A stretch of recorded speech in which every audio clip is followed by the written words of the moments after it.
அன்பர்களுக்கு வணக்கம்.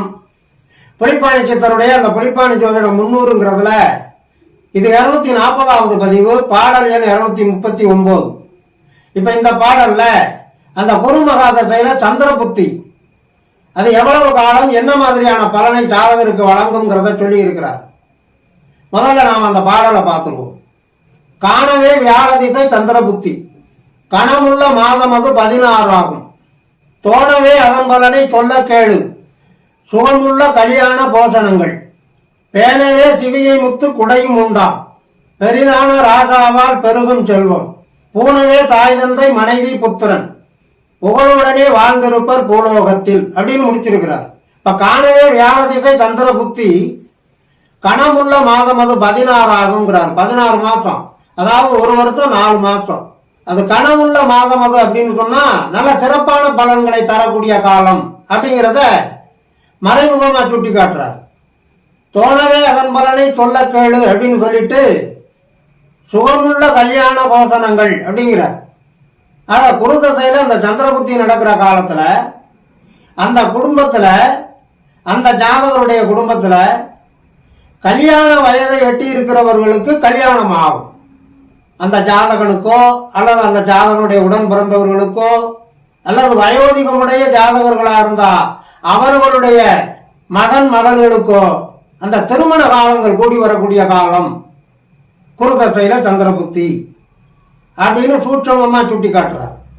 3வது அடியில சொல்லும் போது பேனவே சிவிகை முத்து குடையும் உண்டாம் அப்படிங்கிற போது புகழ் செல்வாக்கு சேர்றது, பட்டம் பதவிகள் சேர்றது, பாராட்டுகள் சேர்றது, விருதுகளை வாங்குறது, வெகுமதிகளை பெறுறது. அதைத்தான் சிவிகை அப்படின்னு சொன்னா பல்லக்கு. பல்லக்குங்கிறது சிறப்பான விருது பெறுபவர்களுக்கு அவங்களை சிறப்பு செய்யக்கூடிய ஒரு நிகழ்வு. அது பல்லக்கில் வச்சு தூக்கிட்டு போறது அப்படிங்கிறது. மன்னர் ஆட்சி காலத்துல மன்னர்களுக்கு, இளவரசர்களுக்கு, அரசாங்கத்துல குறிப்பிடத்தக்க பெரும் பதவிகள்ல இருப்பவர்களுக்கு அந்த பல்லக்கு சுமக்கிறதுங்கிறது ஆதி காலத்துல இருந்திருக்கு.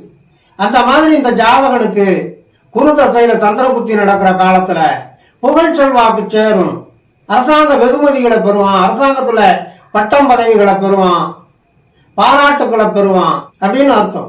தேர்தல்களில் வெற்றி பெறுறது, இதெல்லாம் அந்த சிவிகை முத்துக்குடை உண்டு அப்படிங்கிறத நாம புரிஞ்சுக்க வேண்டிய விஷயம். பெரிதான ராசாவால் பெருகும் செல்வம் அப்படின்னு அதே 3வது அடியில சொல்றார். மன்னர்களால, மாமன்னர்களால அல்லது குடியரசு நாடுகளாக இருந்தா அரசாங்கத்துல பல்வேறு துறைகள் இருக்கு. ஏதாவது சில பல துறைகள்ல இருந்து வெகுமதிகளை பெறுறது, பாராட்டுகளை பெறுறது, பட்டயங்களை வாங்குறது, அதன் மூலமா பண முடிப்புகளை பெறுறது, உதவி தொகைகள் பெறுறது, இதெல்லாம் அந்த குருதசையில சந்திர புத்தியில அந்த ஜாதகனுக்கு கிடைக்க வாய்ப்புகள் இருக்கு. தகுதி உள்ளவனா இருந்தா அது அவனுடைய ஜாதகத்துல தெரியும். இறுதி அடியில சொல்ற போது பூனவே தாய் தந்தை மனைவி புத்திரன், குழந்தை குட்டிகளோட தாய் தந்தையர்களோட அந்த ஜாதகன் புகழுடனே வாழ்ந்திருப்பர் பூலோகத்தில்.